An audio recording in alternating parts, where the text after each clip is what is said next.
बारी हमने भी मनोहर दादी जी से पूछा, दादी हमारा पुरुषार्थ तीव्र कैसे हो जाए, कुछ सिंपल टेक्निक्स बताओ।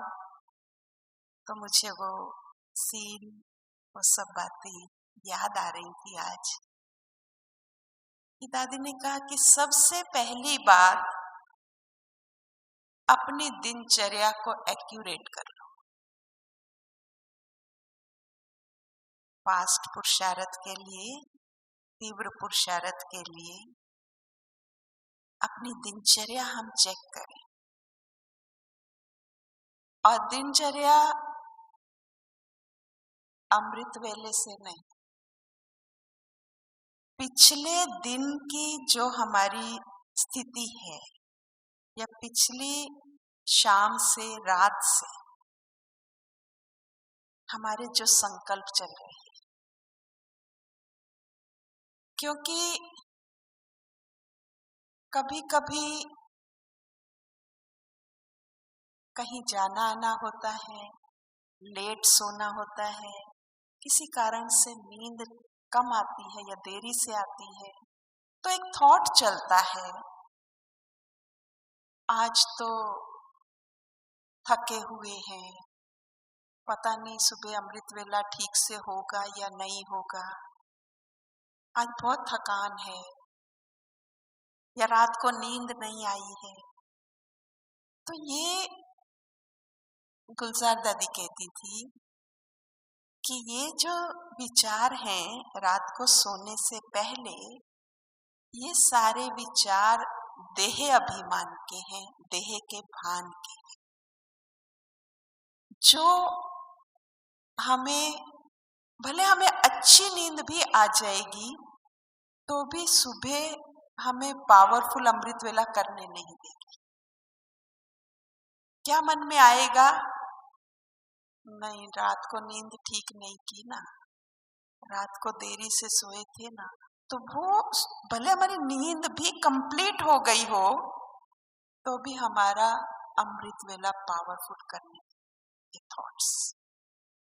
तो इसीलिए रात्रि सोने से पहले बाबा कहते हैं कुछ देर बाबा को याद करो और बॉडी कॉन्शियसनेस के जो थॉट्स हैं उनको अलग करो। फिर आप बाबा की याद में, बाबा की गोद में सिर रख करके आराम से सो, और सुबह के लिए जितने बजे आप संकल्प करेंगे, चाहे आप 3 बजे का करेंगे, 3:30 बजे का करेंगे या 4 बजे का करेंगे, जैसा आप संकल्प करेंगे उतने बजे ही बाबा आपकी नींद खोलता है या नहीं खोलता है, खोलता है हा? तो संकल्प हम पावरफुल रात को करें तो सुबह और थोड़ी सी स्थिति भी बना करके रेस्ट करें, सोएं, और अगले दिन का अमृत वेला हमारा बहुत अच्छा होगा, एक्यूरेट होगा, कभी भी झुटका पुटका नहीं आएगा, और बाबा के प्यार में अशरीरीपन का बहुत सुंदर अभ्यास करने का वो समय। बाबा से कोई भी बात आपको मनवानी है, कहनी है, कहलवानी है, वो सारे काम बाबा उस समय बहुत अच्छी तरह से हमारे काम करते हैं। तो इसीलिए अमृत वेला हमारा बहुत बहुत स्नेहपूर्वक। कई बार हम अमृत वेला उठ तो जाते हैं, लेकिन कैसा अमृत वेला हुआ, झुटके पुटके वाला। इसीलिए पिछली रात को हमने डाइट कैसी ली, पहले हम इस पे भी थोड़ा अटेंशन दें कि रात का खाना हम थोड़ा हल्का खाएं, ताकि सुबह सुस्ती का मेरे अंदर कोई संकल्प ना हो, कोई प्रभाव ना हो, तो जिससे मेरा अमृत वेला जितना अच्छा होगा उतना मेरा पुरुषार्थ सारे दिन का बहुत अच्छा होगा। क्योंकि अमृत वेला इसलिए कहते हैं well begin is half done. तो अगर हमारा अच्छा हो गया अमृत वेला तो सारे दिन की दिनचर्या बहुत अच्छी हो जाएगी। दूसरी बात, जिसे कल भी सुन रहे थे, कि हमारी मुरली के टाइम भी 2 क्लासेस होती हैं और जनरली हम देखते हैं कि मुरली से पहले के योग में बहुत कम लोग पहुंचते हैं। कोई 5 मिनट पहले दौड़ लगा करके पहुंच रहे होते हैं, कोई ट्रैफिक कंट्रोल, या कोई 15 मिनट बीत जाने के बाद, कोई तो आधी मुरली पे ही पहुंचते हैं। तो ये भी हमें रेगुलरिटी और पंक्चुअलिटी, कि मेरा मुरली क्लास से पहले कम से कम भी 15 मिनट का योग अवश्य होना चाहिए। होना चाहिए या नहीं होना चाहिए? होना चाहिए ना। हाँ? तो 15 मिनट का योग कम से कम, अगर उससे ज्यादा है, 1 घंटे का है, आधे घंटे का, तो बहुत अच्छा है। हम अपने पुरुषार्थ को फास्ट करना चाहते हैं तो अमृत वेला करके हम अगर रेस्ट ना करें दोबारा से, तो ये भी हम अपने पुरुषार्थ को फास्ट कर सकते हैं, क्योंकि वो हमारे कंट्रोल में है, हमारे अपने वश में है। कई लोग तो अमृत वेला करके और जा करके ऐसे रेस्ट करते जैसे पता नहीं कितना काम करके आए हैं। लेकिन अमृत वेला बाबा कहते बैटरी पूरी चार्ज होती है। उस समय अगर आप कोई अच्छी बात लिखते हैं या पढ़ते हैं, मुरली पढ़ते हैं या कुछ भी ऐसा लिखते हैं, तो उस समय उस चीज में बाबा विशेष कला भरता है, विशेष कला भरता है, क्योंकि उस समय आपकी बैटरी चार्ज है। तो उस समय को हम बहुत अच्छे से यूटिलाइज कर सकते हैं, और वो जब समय यूटिलाइज होता है तो हम क्लास में भी टाइम पे पहुंच सकते हैं। अन्यथा लेट आने का ये एक कारण हो जाता है कि जब हम योग करके रेस्ट करते हैं और फिर दोबारा उठते हैं तो उसमें टाइम चला जाता है काफी। तो इसके लिए हम अपनी ये दिनचर्या में सेट करें कि मुझे वो समय को किस तरह से अच्छी तरह से अपने प्रति यूज करना। मुरली में भी, मुरली कितनी लगन से हम सुनते हैं। कभी कभी कोई कोई मुरली सुनने के लिए एक्यूरेट टाइम पे तो आ जाते हैं, लेकिन मुरली सुनते हुए आंखें बंद हो रही। तो जब हम मुरली सुनते हैं और आंखें बंद होती हैं, तो मैं आपको बता रही हूं कि आधा कम्युनिकेशन हमारा आईज के थ्रू होता है। कि अगर हमारी आंखें बंद है तो जो हम सुन रहे हैं वो पूरा अंदर जा ही नहीं रहा है। इसीलिए मुरली सुन करके जब हम उनसे पूछते हैं क्या सुना, बहन जी याद नहीं। क्यों याद नहीं है? क्योंकि आंखें बंद हो रही है, भारी हो रही। तो ये हम अच्छे स्टूडेंट बने, मुरली में से अच्छी पॉइंट्स निकाले, कुछ नई पॉइंट्स, हर मुरली में कोई ना कोई एक नई पॉइंट तो जरूर होती है, और उस नई पॉइंट को हम जरूर नोट करें। मीठे बच्चे प्रश्न तो है ही, लेकिन उसके साथ साथ हम कुछ ना कुछ नई पॉइंट, और बाबा ने जो कहा है उसको मुझे क्लास वर्क के साथ साथ होमवर्क भी करना है। नहीं तो हम एक नियम प्रमाण मुरली सुन ली, हाँ सुन ली, और कभी कभी कोई दोबारा भी सेंटर पे आ जाते हैं तो हम कहते मुरली सुन, नहीं वो मैंने सुबह ही सुन ली थी। और पूछो सुना क्या? बहन जी याद तो कुछ भी नहीं। हाँ? फिर कभी कभी क्या कहते, आप एक पॉइंट शुरू करो फिर मुझे शायद याद आ जाएगी। तो इसका मतलब हमें मुरली स्मृति में तो नहीं है ना। तो जो चीज स्मृति में नहीं है वो स्थिति में कैसे आएगी? सुनना, पढ़ना, अध्ययन करना और उसको स्मृति में रखना, तब हम उसके स्वरूप बन सके। फिर बाबा जैसे चाहते हैं कि बीच बीच में भी हम अटेंशन रखें इस बात का, योग का। चाहे हम ट्रैफिक कंट्रोल करते हैं या एक एक घंटे वाला करते हैं, चलो वो नहीं भी, कभी हम इधर उधर होते हैं, घर परिवार में होते हैं, नहीं भी कर, लेकिन मेरा ये अटेंशन हो कि मुझे बीच बीच में अटेंशन से बाबा को याद कर लेना। और याद ही नहीं करना है लेकिन उसका इतना अभ्यास करना है आत्मिक स्मृति का, जैसे ब्रह्मा बाबा ने कितना अभ्यास किया। कौन सा अभ्यास किया? आत्मा समझने। घर के हर एक मेंबर के लिए बाबा ने नाम ले ले करके,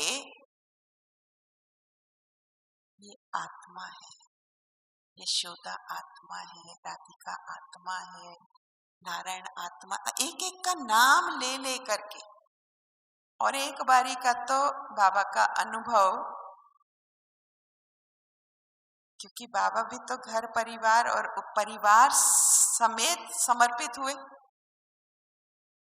तो जो बाबा की बहू थी राधिका, तो एक बारी कहते हैं कि वो पानी लेने के लिए गई बाबा के लिए।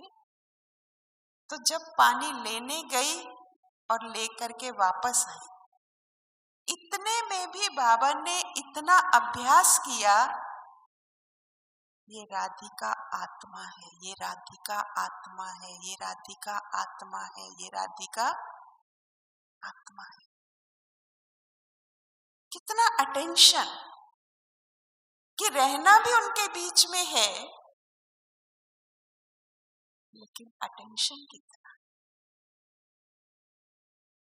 आज हम मुरली सुनते हैं, मुरली सुनकर के जब घर जाते हैं तो हम घर परिवार वालों के को कौन से दृष्टिकोण से देखते हैं। और कोई घर में आ जाए तो बोलने का लहजा हमारा कैसा होता है। ये मेरी वाइफ है, ये मेरा हस्बैंड है। बाबा ने जबकि कहा है ये वाइफ और हस्बैंड नहीं आना चाहिए मुख पे, क्या आना चाहिए, ये मेरे युगल है, कहा बाबा ने। पर बहुत सारे लोग बोलने का लहजा पता चलता है कि अभी कितना हमारे अंदर बॉडी कॉन्शियस।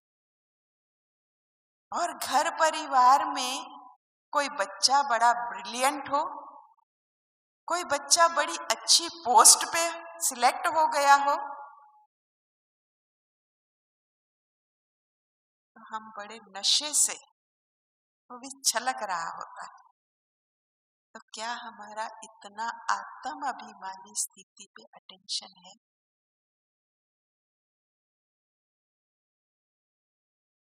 क्योंकि हमें फास्ट पुरुषार्थ करना है, तो सबसे पहला स्टेप ही हमारा यहाँ से स्टार्ट होता है कि हमें बार बार, हम योग कितना बैठ के भी लगा लें, लेकिन आत्म अभिमानी बनने का अगर हमने अंदर ही अंदर पुरुषार्थ नहीं किया है, ऐसे अनुभव हो जैसे नारियल होता है ना सूखा हुआ, तो खोपरा और नारियल जैसे अलग खड़क रहा है, वैसे अभी हमें अभ्यास करना है कि मैं आत्मा बीच में अलग हूं और ये ब्रेन, ये बॉडी इससे अलग हो रही है, डिटैच।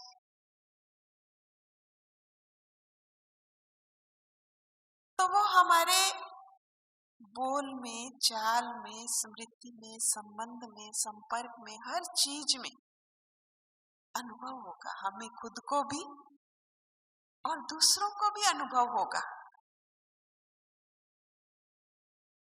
दूसरों को भी अनुभव होगा कि बहन जी, भाई साहब आपके पास खड़े होते हैं ना, हमें बड़ी अच्छी फीलिंग आती है। देही अभिमानी स्थिति की, शांति की या आत्मिक स्नेह की।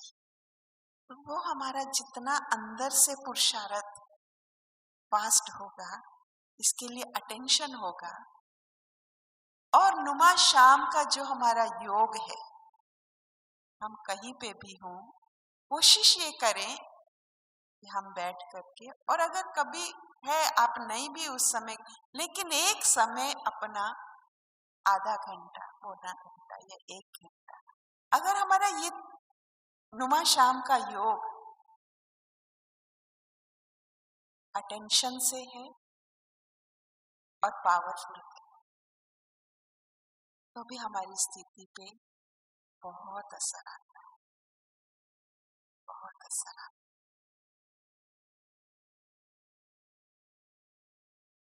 दूसरी बात, हम सबके बीच में रहते हैं, घर है, परिवार है, या जहां पर भी है, ऑफिस है, बिजनेस है, जहां पर भी है, तो वहां पर भिन्न भिन्न लोगों से हमारा इंटरेक्शन होता है, और कभी कभी स्वभाव संस्कार का टकराव भी होता है। कोई बातें ऐसी आती है, लेकिन एक बात जो मैं अपने जीवन में धारण करती हूँ कि मुझे जल्दी से जल्दी फुल स्टॉप लगाना,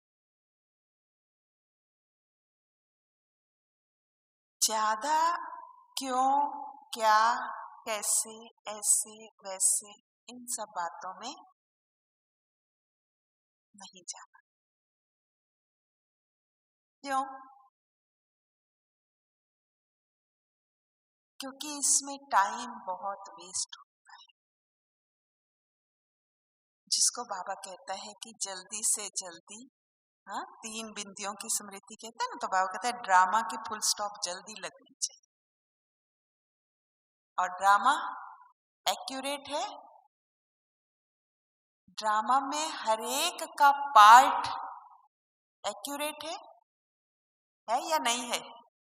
हाँ, एक्यूरेट है। और बाबा कहते हैं ड्रामा में हर एक निर्दोष है।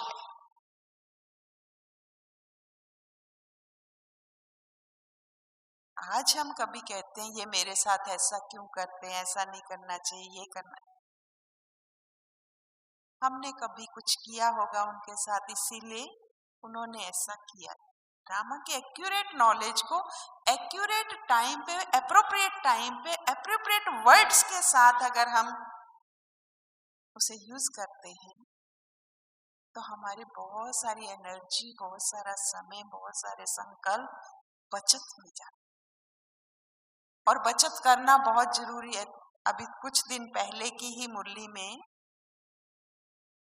वरदान या पुरुषार्थ में था कि जैसे किसी का बड़ा परिवार होता है, तो बड़े परिवार वाले व्यक्ति को, जिम्मेवार व्यक्ति को बचत करनी पड़ती। जो जिम्मेवार व्यक्ति होता है वो क्या करता है? जिम्मेवारी भी निभानी है, परंतु कुछ ना कुछ बचा के रखता है, और बचत करना बहुत जरूरी होता है। अगर बचाएंगे नहीं तो आई वेल पे, जैसे दुनिया में सोचते आई वेल पे कैसे क्या कर सकेंगे, तो बाबा कहते तुम्हारा कितना बड़ा परिवार है, विश्व एक परिवार है, हमारा परिवार है, हाँ? और सारे परिवार को देने वाले कौन है? हम आत्माएं। तो मेरे पास बचत किया हुआ होगा, स्टॉक होगा, तभी तो मैं उन आत्माओं को दे सकूंगी।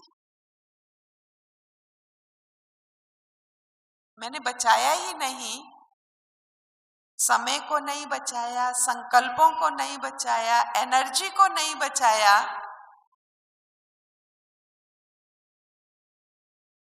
बचत जितनी हमारी होगी उतनी ही हम दूसरों को सुख, शांति, आनंद, खुशी दे सकेंगे। अगर मेरे पास ही नहीं होगी शांति, खुशी, तो मैं दूसरों को कैसे दूंगी? और सब आत्माएं मेरे से आश लगा करके बैठी हैं, क्योंकि हम विशेष आत्माएं जो परमात्मा द्वारा चुनी हुई हैं, तो सब आत्माओं को देने के भी निमित्त हैं। तो इसीलिए हमारे से सबको एक्सपेक्टेशन है, और मुझे बचत की स्कीम बनानी होगी।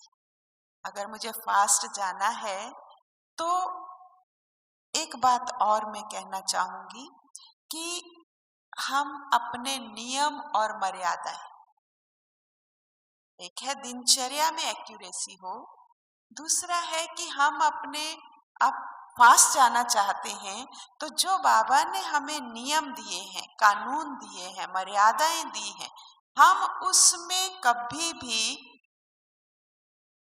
ढीलापन ना।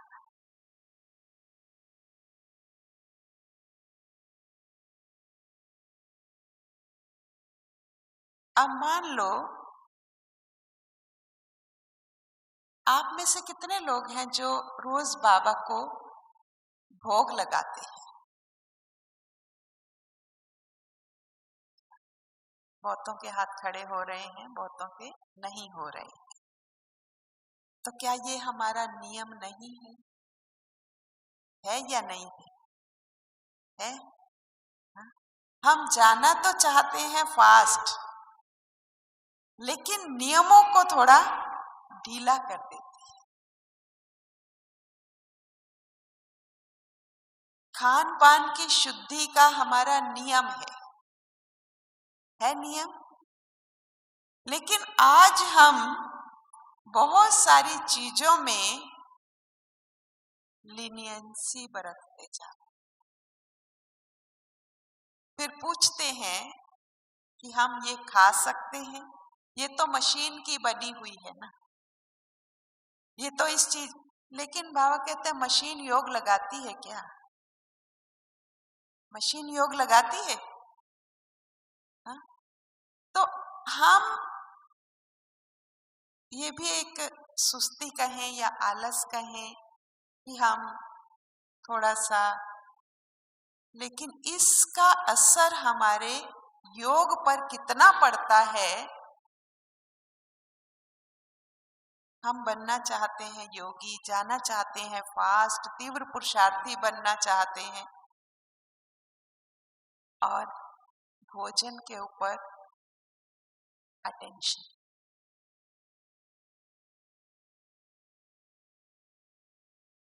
और सभी को मालूम है, सबको मालूम है ना, हमारा ये नियम है, हा? जहां तक हो सके खुद भोजन बना करके, या कम से कम पवित्र आत्माओं के हाथ का बना हुआ तो हम भोजन करें। हम क्या करते हैं कि बहू बना देगी, अब बहू को तो ज्ञान नहीं, और कभी कभी तो बहुएं स्नान भी नहीं करती, और वो हमारा भोजन बैठ करके बनाए योगियों का, तो हमारा योग कैसा होगा? कैसा होगा? हा? तो उसके लिए हम अपने घर परिवार में कुछ एडजस्टमेंट करें।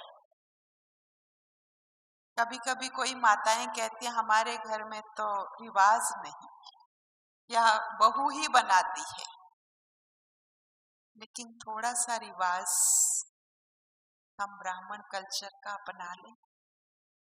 हाँ? मैं आपको बताती हूँ कि हमारी माता जी ज्ञान में चली शायद 64 में, 1964 मम्मा के टाइम पे चली और 55 साल वो इस ज्ञान में चली और उन्होंने बाद में शरीर छोड़ा। कितनी उम्र हो गई, 97।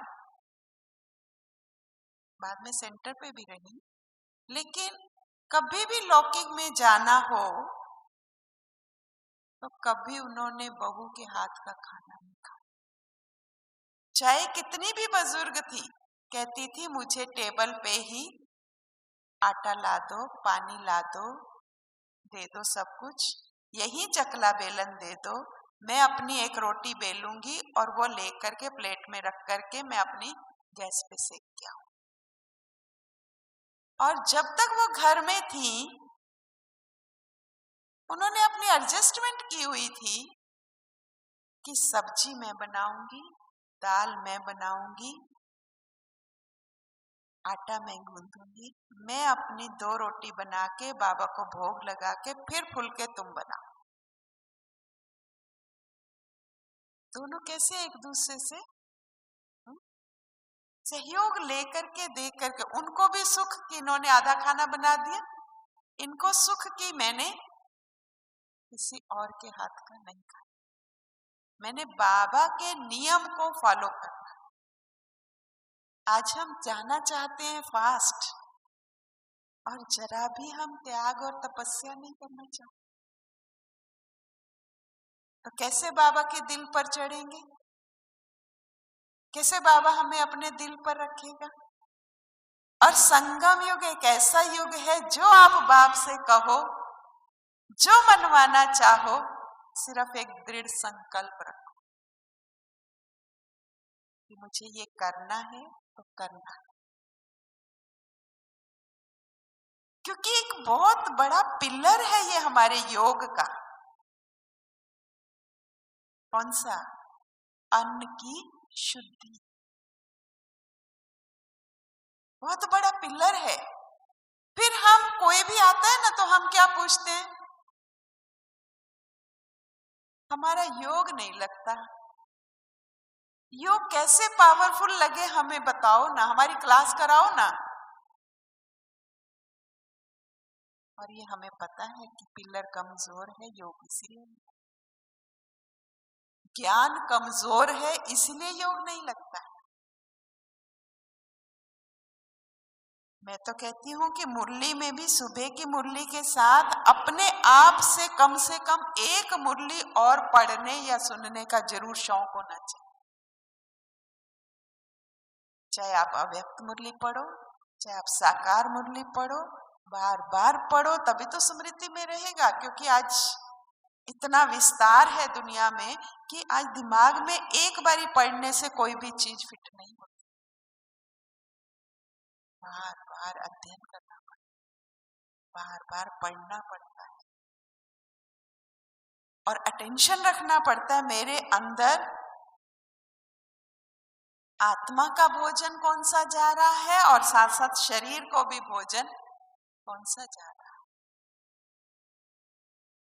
देखो ब्रह्मा बाबा ने कितना अटेंशन रखा, इसीलिए बाबा शिव बाबा कहते देखो 93 की एज तक बाबा ने कोई सपोर्ट लेकर के नहीं बैठा।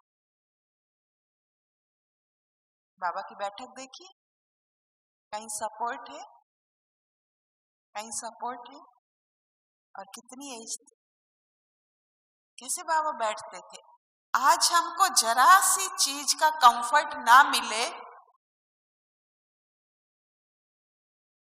हम हिलने लगते।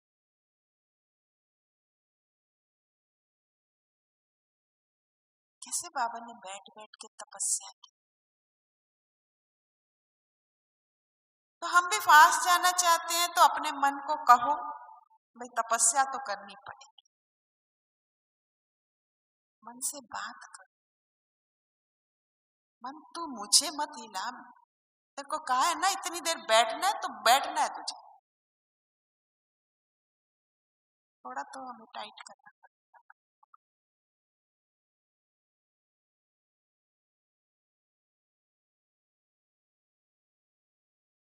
तो ये मर्यादाएं, जिसे हम बातचीत कैसे करें, कितने प्यार से करें, ये भी हमारी मर्यादा है ना। कम बोलो, धीरे बोलो, मीठा बोलो। अभी भी हम यहाँ पर शांतिवन के परिसर में हैं और कभी कभी बहुत आवाज सुनाई देती, लेकिन यहाँ ही हम थोड़ा सा ये अभ्यास करें। मैं आपको थोड़ा अनुभव सुनाती हूँ। अभी पिछले साल मेडिकल विंग की यहाँ पर ही शांतिवन में कॉन्फ्रेंस थी और सब नए नए लोग आए थे, लेकिन हमारे बनारसी भाई साहब ने सबको इंस्ट्रक्शंस दी थी कि आप 3 दिन के लिए यहाँ पर हैं, आपको साइलेंस में रहना है।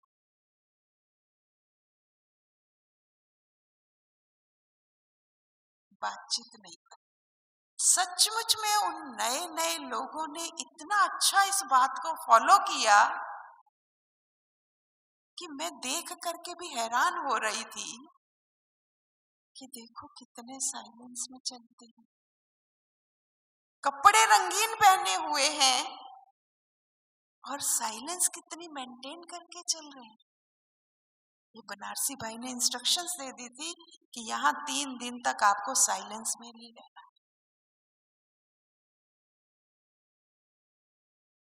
हम भी सभी बाबा के घर में आए हैं, पुरुषार्थ करने के लिए आए हैं। पुरुषार्थ करने आए हैं, हाथ खड़ा करो जरा। पुरुषार्थ करने के लिए आए हैं, बहुत अच्छा।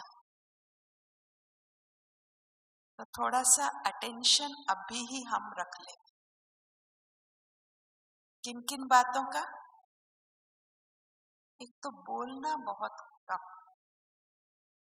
और बोलना भी है जरूरी तो थोड़ा सा फरिश्ते की तरह और थोड़ा मुस्कुरा कर,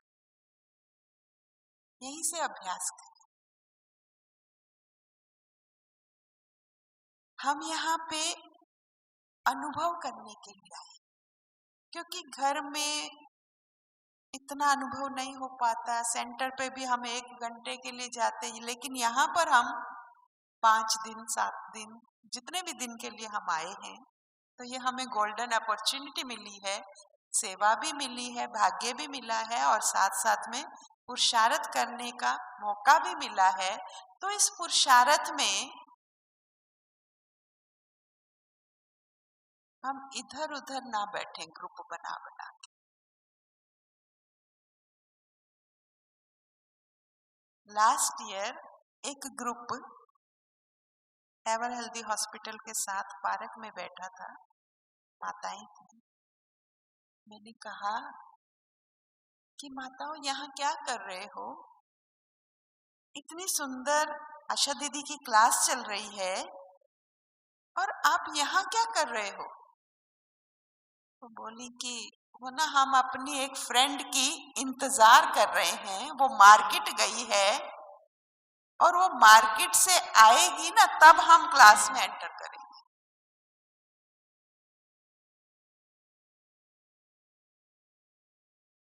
किसका टाइम वेस्ट हो रहा है? किसका टाइम वेस्ट हो रहा है? हम आए हैं यहाँ पे पुरुषार्थ करने के लिए और एक दूसरे के इंतजार में हम समय गंवा दें, और इतने में मैंने देखा कि क्लास पूरी हो गई और माताएं अब उठ रही हैं। कितनी पावरफुल यहाँ पर हमें क्लासेस मिलती हैं, बड़ी बड़ी दीदियों की, दादियों की। तो क्यों ना हम उस भाग्य को लेवे।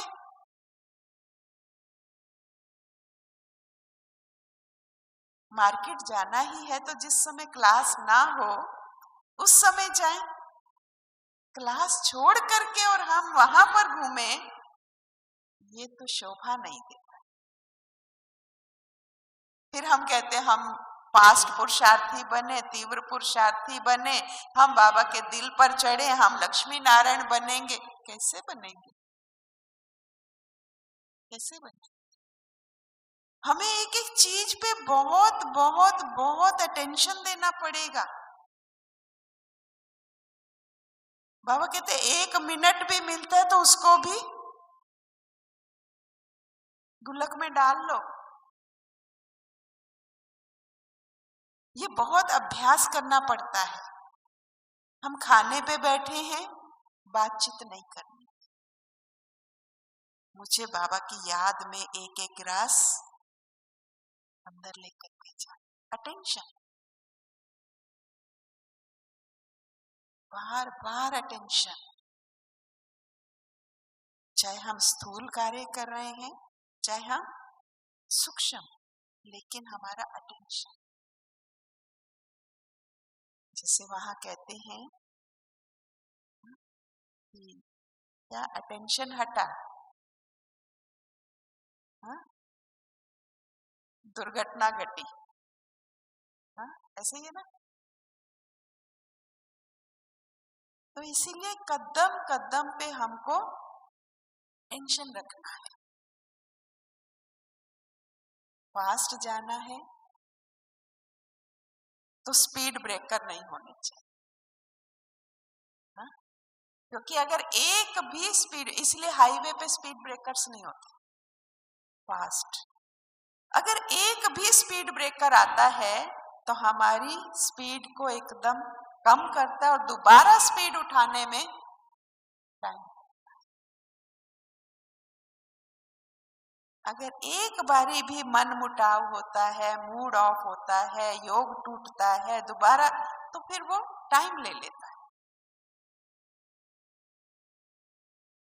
तो इसीलिए अपने विचारों को बहुत अटेंशन से, अगर कोई बात जीवन में आ भी जाती है, कोई परिस्थिति आ गई है, कोई प्रॉब्लम आ गई है, तो उसमें भी हम स्पिरिचुअल टूल्स यूज करें। हम कभी कभी किनसे राय लेने जाते हैं?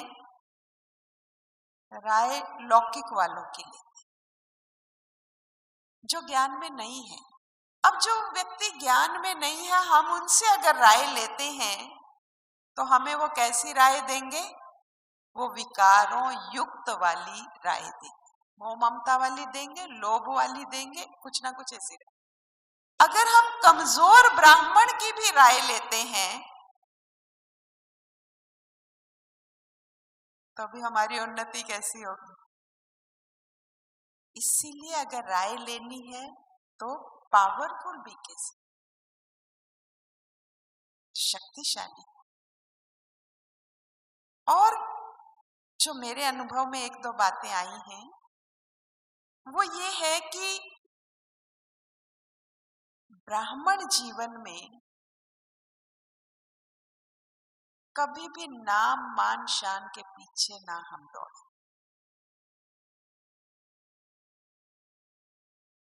क्योंकि ज्ञान और योग की अगर हमारे अंदर गहराई नहीं है तो हम कभी कभी चल तो बहुत फास्ट गति से पड़ते हैं, लेकिन जरा सी भी परिस्थिति आई, जरा सा भी ब्राह्मण जीवन में उतार चढ़ाव आया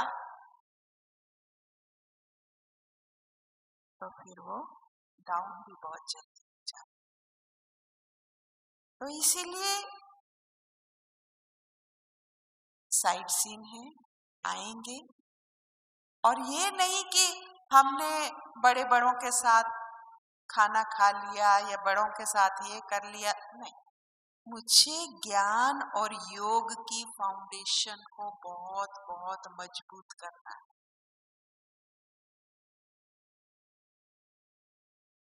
2 दिन पहले ही बाबा ने कहा, रेत के ऊपर मिक्सचर कर देते हैं, मिक्सचर कर देते हैं ना, तो फिर क्या होता है? फाउंडेशन में अगर मिक्सचर हो, तो बिल्डिंग कैसी खड़ी हो? तो हमने तो 84 जन्मों की बिल्डिंग अपनी खड़ी करनी है और फाउंडेशन में ही हमारी मिक्स चैरिटी इतना तो होता ही है, इतना तो चलता ही है, इतना तो ये भी तो ऐसा करते हैं, ये भी तो ऐसे करते हैं। मुझे अपनी फाउंडेशन को कूट कूट के मजबूत कर,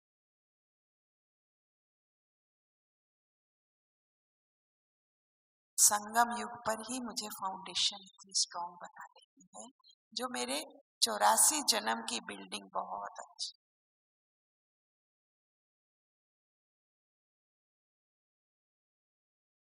इसके साथ साथ एक और फास्ट जाने के लिए तन मन धन को बाबा की सेवा अर्थ श्रीमत परमार्थ लगाना।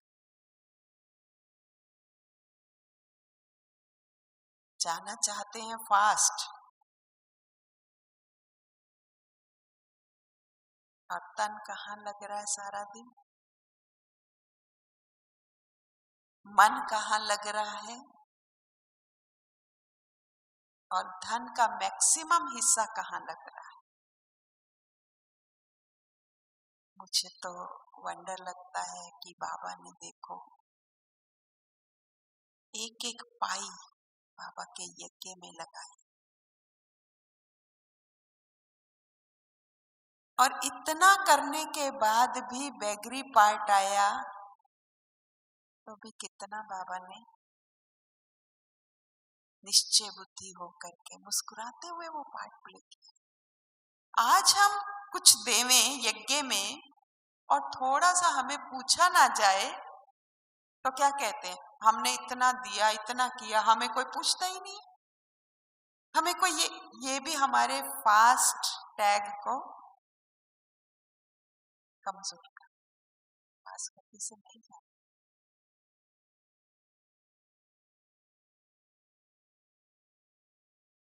इसीलिए जो भी करें, जितना भी करें, अपनी स्व इच्छा से मैक्सिमम करेंगे तो हमारा ट्रैक फास्ट जाएगा। ये भी एक गुप्त रहस्य। कितना हमने बाबा से संबंध जोड़ा है, कितना हमने बाबा से स्नेह जोड़ा है। स्नेह जो है ऑटोमेटिकली सब कुछ खींच के ले जाता है। तो बाबा से मेरा प्यार कितना, तो जितना मेरा बाबा से प्यार, और प्यार का नाम ही योग है। प्यार में गीत गाते रहो, प्यार में नाचते रहो। टांगों से नाचने की बात नहीं है, प्यार से। एक मुरली में बाबा ने कहा है, गाना और नाचना ही योग है। मन हमारा गीत गाता रहे, मुस्कुराता रहे चेहरा, और ऐसे लगे जैसे हम क्या कर रहे हैं, नाच रहे हैं। इतनी खुशी, अंदर की खुशी।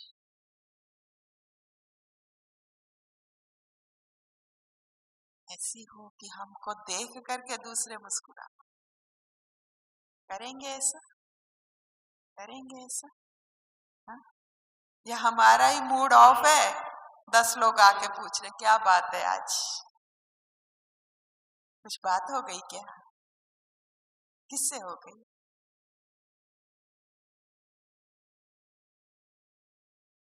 सदा राजी खुशी, हर हाल में राजी, हर बात में राजी। राजी रहेंगे तब तो खुश रहेंगे। जो मिला, जैसा मिला, जितना मिला, वाह वाह वाह वाह। कौन सा गीत गाना है, और कौन सा गीत गाना है, बोलो बोलो। वाह ड्रामा वाह, हा? वाह मेरे संबंधी वाह, वाह मेरा ब्राह्मण परिवार वाह। किसी ने दुख कष्ट भी दिया है ना, उसकी भी वाह वाह करो। वाह, तेरे कारण तो हम बाबा के और करीब आए हैं। करेंगे उनका भी दिल्ली से शुक्रिया, मन ही मन शुक्रिया करो। अरे तुम्हारी खातिर तो हम बाबा के और समीप आए हैं। ऐसा नहीं मेरे साथ इन्होंने ऐसा किया, ये अरे बहुत अच्छा किया, बलिहारी दुनिया की ठोकरों की, जिसने ठाकुर की गोदी में बिठाया।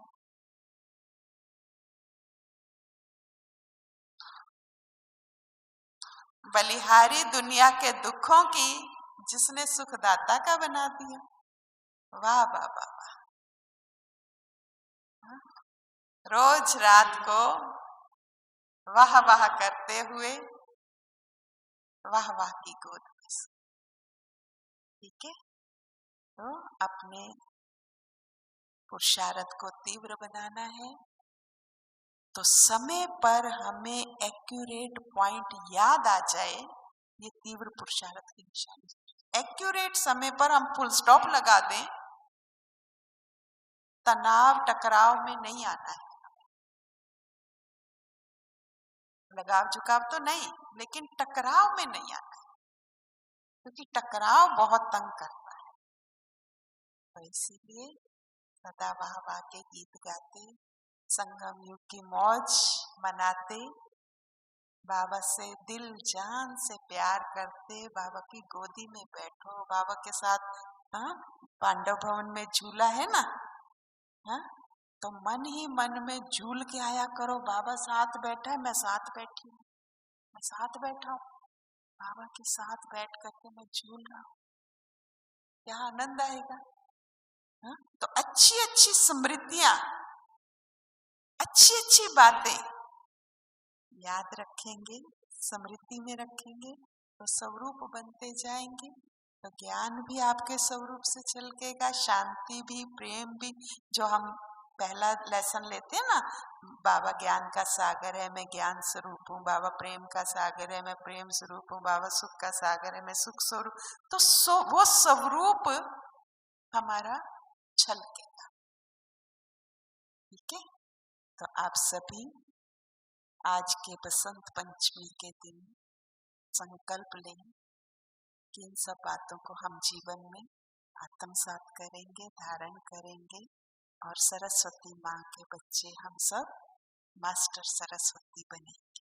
ओम शांति।